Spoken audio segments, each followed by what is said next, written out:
right, let's bring in Sally Bakewell, who leads our finance coverage for Bloomberg News. She joins us by phone right now to give us her take. And Sally, I know the number that jumps out at you here is the deposits. What is significant about this miss on deposits for First Republic? Hi there. Yeah, I mean, it is quite a substantial miss. So that's obviously very bad news for the bank. But I don't think it would come as a huge surprise because analysts had been predicting that they have seen, tremendous deposit outflows over the course of this regional banking crisis that, started just at the beginning of March. And First Republic has really been the one to watch. We've sort of been watching as it's kind of limped along, waiting and wondering what kind of rescue deal the bank would be able to secure, because it was looking to get some sort of government backstop, but also needed probably the involvement of a larger lender. But there were many things hampering a potential deal. The bank has a lot of sort of wrong way bets on mortgages and other securities that other banks didn't want to have to absorb. So that was obviously becoming a bit of a hurdle. And the bank is now taking measures that would perhaps make it more palatable by reducing its balance sheet to a potential acquirer or the provider of liquidity. So becoming a smaller bank, in essence, after expanding very aggressively over the last couple of years. Another headline that just popped up, Sally, is that First Republic has retained nearly 90% of total wealth professionals. I want to ask you about First Republic because on the one hand, it's a traditional small regional bank, but also had this wealth management business that really tried to extract more value from its high net worth individual customer base. Yeah, that's right. It really went after the wealthy customer in San Francisco, in New York, and in LA.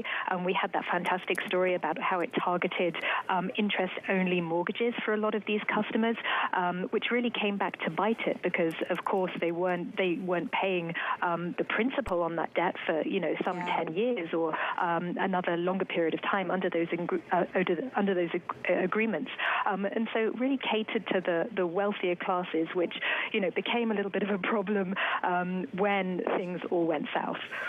Give us a sense here, though, as to what the options really are here, Sally. I mean, we talk about just the absolute destruction in value here. I mean, this was a $30 billion bank, at least in terms of its market cap, just, a month and a half ago here. And now we're talking about a $2 or $3 billion bank here. You would think that would actually invite some degree of interest among some of the other players in here. But if you haven't seen it now, when would you see it? Well, yes, I think these assets sitting on its balance sheet like a Damocles sword, and those were what were really holding up some form of a sale or a deal, this giant capital hole in its balance sheet.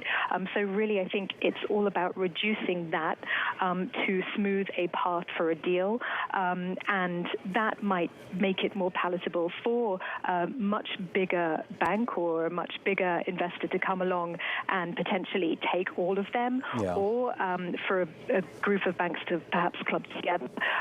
We will have the conference call beginning at about 4:30, and we hope that the executives will at least get asked those questions to offer a little bit more clarity as to what strategic options mean. Based on the reporting that you and your team have done over the last few weeks here, has there been any meaningful and legitimate chatter about the government getting involved?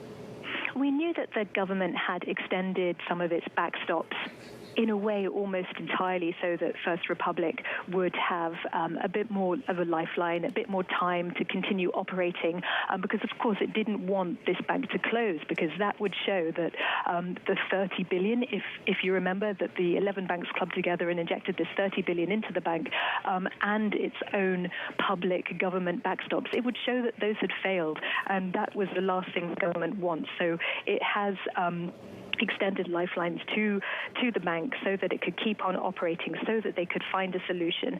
So I think things are pointing to some form of a deal, and some of the measures that the bank is taking seem very much targeted toward the outcome.